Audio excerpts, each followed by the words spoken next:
It was 11:51 p.m. the night before my 18th birthday.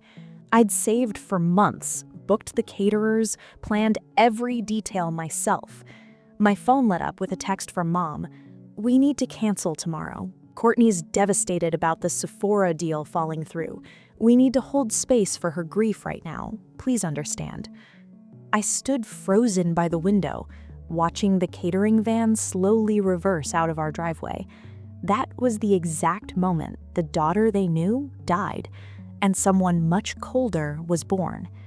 Stay with me, because what happened next still feels like sweet, quiet justice. If you've ever felt invisible in your own family, if you've ever carried everyone when no one carried you, hit that like button right now, subscribe if you want more stories like mine, and let me take you through the night I finally chose myself. You guys, I grew up in Buckhead, Atlanta. Big white columns, perfect hedges, marble everything. Our house looked like a dream from the outside, but inside, it was a museum where feelings weren't allowed. My parents, Jeffrey and Cynthia, didn't raise kids, they curated assets. My older sister Courtney was the asset they invested in. 26, influencer, filters thicker than her actual personality. She got $6,500 a month just to exist. $18,000 Italian furniture because it was an investment in her brand. Meanwhile, I got zero, nothing. I was 14 when I started running that house. I balanced the budget because Dad couldn't open Excel without panicking. I ghost wrote Courtney's college essays. She literally couldn't spell empathy. I managed Mom's social calendars, scheduled Dad's meds, cleaned up every time Courtney tweeted something racist or tone-deaf. I worked nights as a virtual assistant just to buy my own AP textbooks. When I asked for tuition help, Dad looked at me and said, "Struggle builds character." But Courtney's tantrums, they were brand emergencies. For years, I told myself I was just being a good daughter, but it wasn't love, it was survival. I fawned, I fixed, I disappeared into usefulness so they wouldn't throw me away. I thought, if I solve enough problems, maybe one day they'll see me. They never did. So when I graduated valedictorian, I didn't beg for a party. I planned my own 18th birthday, saved every cent, booked caterers 6 months early, invited my teachers, my real friends, the ones who actually noticed when I spoke. It was going to be my one day, finally. Then Courtney lost a $2,000 hair vitamin sponsorship, and just like that, my birthday became collateral damage. 11:51 p.m. Mom's text. I read it. I didn't cry. I didn't scream. I just watched that catering van disappear down the street, and something inside me went quiet, permanently. Next morning, they left for a spa retreat to hold space for Courtney's grief. They left me a card on the counter. No note, just a $50 bill folded inside, like I was the maid and they were sipping me for good service. I added it to my secret savings envelope. Then I finished what I'd already started 6 months earlier. I'd been quietly moving my important things into a storage unit, just in case. Now I packed the rest. Clothes, laptop, diplomas. I wiped every spreadsheet I'd ever made for them, deleted every password list, erased the contact databases I'd built for Mom's social club.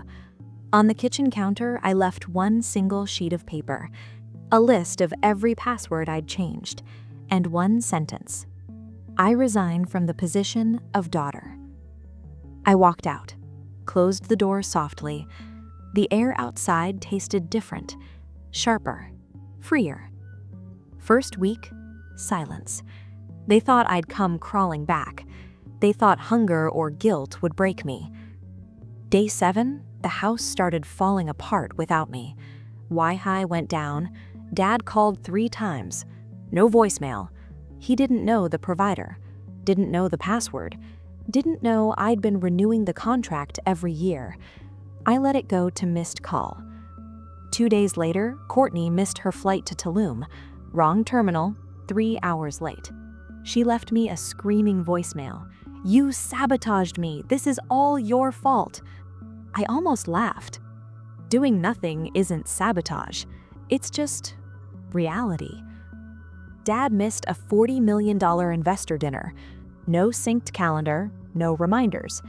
Mom's voicemail was pure venom. "This house is falling apart. Come home and fix this, now." They didn't miss me. They missed their servant. And for the first time in my life, I didn't run back to fix it. A year later, I finished my degree early, graduated summa cum laude, landed a six-figure fintech job at 21. I was building something real. Meanwhile, Buckhead gossip said Courtney was blacklisted from agencies. My parents started selling assets. Vacation home first, then the Porsche. Then came the moment that turned cold rage into strategy. I applied for my dream loft, exposed brick, huge windows. Finally a space that felt like mine. Leasing agent's smile disappeared. "There's a problem with your credit." I pulled my report in the parking lot. 4 accounts, 3 credit cards, 1 personal loan, $280,000 in debt, all opened after I left. Tulum retreats, wardrobe overhauls, G-Wagon lease deposit, Courtney's entire Instagram life charged to my name. They didn't just use my labor, they harvested my future. My hands were steady, my heart, ice. This wasn't family drama anymore. This was federal crime. I hired a forensic accountant, then a lawyer, Helen, who became my favorite person that year. We built the case like a sniper rifle. Timelines, IP logs, forged signatures. No warning, no text. We just served them. Process server handed Dad the lawsuit papers right in his own driveway. Identity theft, fraud, $280,000. Buckhead lost its mind. Investors pulled out. Country club invites vanished. Gossip spread like fire. 2 weeks later, they showed up at my loft. Dad's suit was wrinkled. Mom's mascara was running before she even spoke. "Please," Dad said, voice shaking. "Drop the lawsuit. I could go to jail." I looked at them, really looked. I waited to feel victorious, triumphant, angry. Nothing came, just peace. I said, very calmly, "The opposite of love isn't hate, it's indifference." I gave them the only way out. Sell the house, sell the cars, repay every cent, sign a confession to clear my credit, sign a no-contact order, or face criminal charges. They signed, hands trembling, no choice. 6 months later, I drove past the old house. Sold sign in the yard, U-Haul in the driveway, Courtney sitting on the curb staring at her phone like it owed her something. I didn't stop, didn't wave, didn't look back. I kept driving. I used to think cutting family off made you heartless. Now I know sometimes it's the only way to stop yourself from drowning. If you've ever had to choose yourself over blood, you're not cruel, you're just finally breathing. Peace is waiting on the other side, I promise. If my story hit you in the chest, if you've ever had to walk away to save yourself, smash that like button, drop a comment. Tell me, who did you have to cut off to finally feel free? And subscribe if you want more real stories like this. Thank you for listening to mine. I'll see you in the next one.